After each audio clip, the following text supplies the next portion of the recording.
right now, Milan returned to practice today.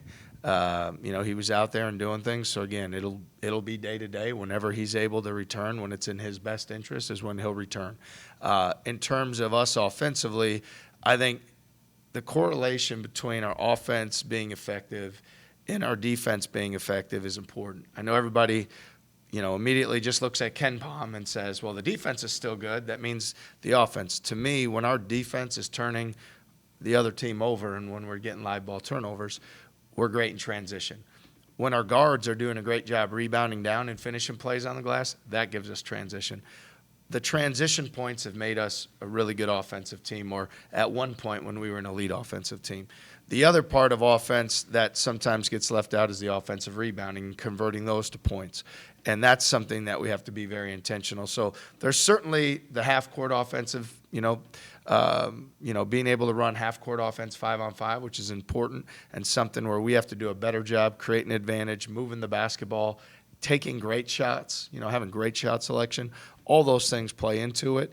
But as much as obviously Milan has a tremendous value to our team, I think it's important that our guys understand that even though our team changed a little bit at that time, we've still had some really good moments, and we've still done some really good things offensively. It just hasn't been consistent over all of the games. Some of the games, our offensive disappointment has led us to kind of being consumed with it, and it hasn't been those games. It hasn't been the way we've wanted. Is Milan a potential for Saturday, or are you still looking around? Yeah, I hate to create an expectation or any additional pressure. When we started on the 4 to 6 weeks, we kind of targeted Cincinnati as hopefully the bookend to when he would return. I haven't had a chance to visit with him even in the times he was in practice today to say, how did you feel mentally? How did things go for you? But I don't want him to feel rushed in any way, shape, or form. I know that we can all watch and say, hey, having him back will give us enthusiasm and energy and his ability to shoot and score the basketball. But that's a personal choice, and that's on his timeline, and I support him in how he goes about making those choices. The defense, is there a reason why it's not doing, I guess, what you would want it to do? You would think, even though Milan, that means more Nate or more Demarion, that might give you a little more versatility or speed and athleticism on that end. Yeah, I would say they go hand in hand, right? And so for us defensively, it's really hard to play heavy minutes and pressure the ball the way we want and have the effort and multiple efforts we want. So over the last, 6, 7 games, some guys, there's minutes have gone from 30 to 35, 36, 37. That probably makes it more of a challenge to pressure the ball, multiple efforts, fly around, and give the effort we need offensively. So to me, it's getting that back in order, most definitely. And then not feeling like there's certain guys. We have certain guys sometimes you feel like, well, this guy's better on offense and this guy's better on defense. And I think that's not acceptable. We have too many really good players that need to play well on both sides of the basketball. I need to demand that they play both sides of the basketball. So regardless of, Milan and his situation and what minutes Heisey and D-Watt have played, I think that defensively everybody's got to be locked in, guard the ball, finish the plays on the glass. I think that has been a greater issue, finishing plays on the glass and the second chance points we gave up last weekend, and some of the times where we're getting physically, teams are getting not only downhill with the drive, but then we're getting rotation on the rebound, and we're not doing a great job finishing. TJ, it seems like your guards are obviously on the top of opposing team scouting reports, but I'm just curious, for the other guys, have they shown in practice that they can pack an offensive punch and it just hasn't been translating on game day? And how do you just kind of foster that confidence to have them shoot or just, make a play? Well, I think with our front court players, first of all, the games where we've been more physical, where Deshaun, J. Jeff, and Brant have been more physical, the scoring has taken care of itself in those games. So it's important that, because if we're physical sealing, if we're physical finishing, if we're physical screening and getting off the roll, if we're physical on the offensive boards, we get more points and more opportunities on the front line, which helps us. When we go to our bench, specifically with Heisey and D-Watt, it's important, again, for them, bringing value defensively, pressuring the ball, rebounding the ball, so we get more opportunity in transition, and then we get more opportunity in second chance. And then those guys being ready to knock down the shots when they present themselves. So I think it all has to go together, for everything. When we had it working really well a few weeks ago, 3-4 weeks ago, when things were rolling for us, all of those things were going well. So it's not one thing or one person or one dynamic. It's making sure everything is in alignment so that it can flow the way that it once was. TJ, just how tough is it to win games in the Big 12 Conference? Yeah, no, again, I know the SEC has had a great year in the non-league, and, we've talked about the Big 12 being the best league.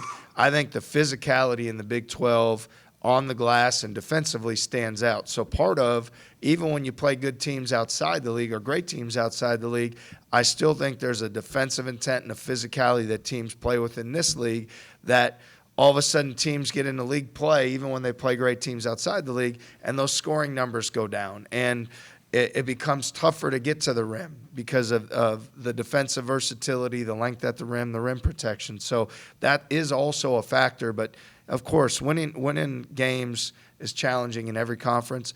Winning games in the Big 12, when you get to late January and February, especially where everybody's tired, everybody's sore, everybody's banged up, everybody's mentally challenged, all those things are going on.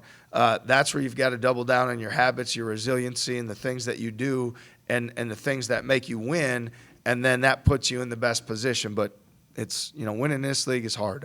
I know that. Had many years as an assistant, and now 4 as a head coach. And then what about TCU is challenging for you guys, or what do you have to be prepared for them? Yeah, obviously they got a big win last night, at home over a really good West Virginia team.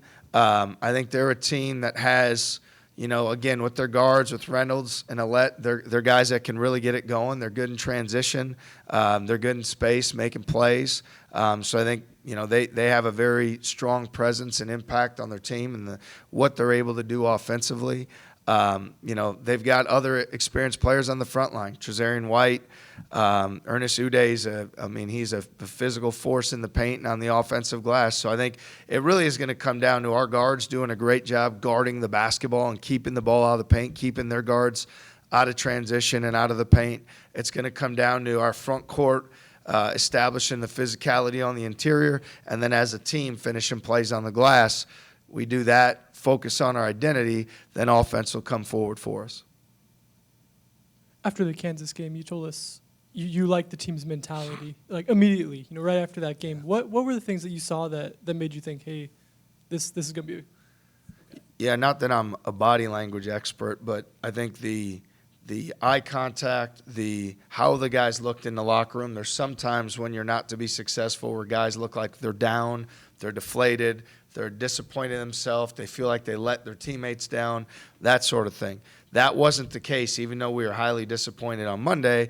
It was more of a look in the eyes of, okay, we're ready to change this. It's time to change this. It's time to, to lean into the habits, the daily habits, and to really have that at the forefront. Because I think when things go well, you can get a little bit distracted. Like scoring the ball for certain individuals can be intoxicating, getting attention of how great you are, how great you're playing, pressure of here's where you're ranked, here's the home win streak. All those things are external distractors. And to say that they don't impact in some way, would be disingenuous. Now, all that's kind of behind us, all that's kind of to the side, move it out of the way. Let's focus on being the best version of the team we can be. And as much as we respect all our opponents and as much as we know it's hard to win in the Big 12, if we're the best version of the team we can be, guard the ball, rebound the ball, and share the ball, things will go our way a lot more often than not, and that's where we have to aim our attention. How much do you not take that for granted? Obviously you want that from your guys, but they haven't had a losing streak as a group last year or this year. Yeah. No, and I think adversity, hits at different times for every team every year, right? And even last year, our adversity was really Hassan Ward going down and then going to Florida, and we almost dumped 3 in a row. It took a heroic finish by our guys and Taman making, a big floater late to take the lead to beat VCU, and then we dumped back-to-back games of Virginia Tech and Texas A&M, and we weren't in a great place at that point. We had to kind of fight our way through it, but it happened early, and to your point, so we never lost back-to-back games in the Big 12. The other years, we've certainly had those type of things happen, and we found a way to move forward through them and be better in the end. And so I think there's a lot of confidence in our locker room from our guys of we've been in a place, even though these guys haven't, right, together, as a program, we've been in that place. And so there's a trust they can put into the program, the coaches of these guys know what it takes at this point. Let's lock in and keep our focus on those areas. And that's how we power through and change, the course of action, the way things are going for us.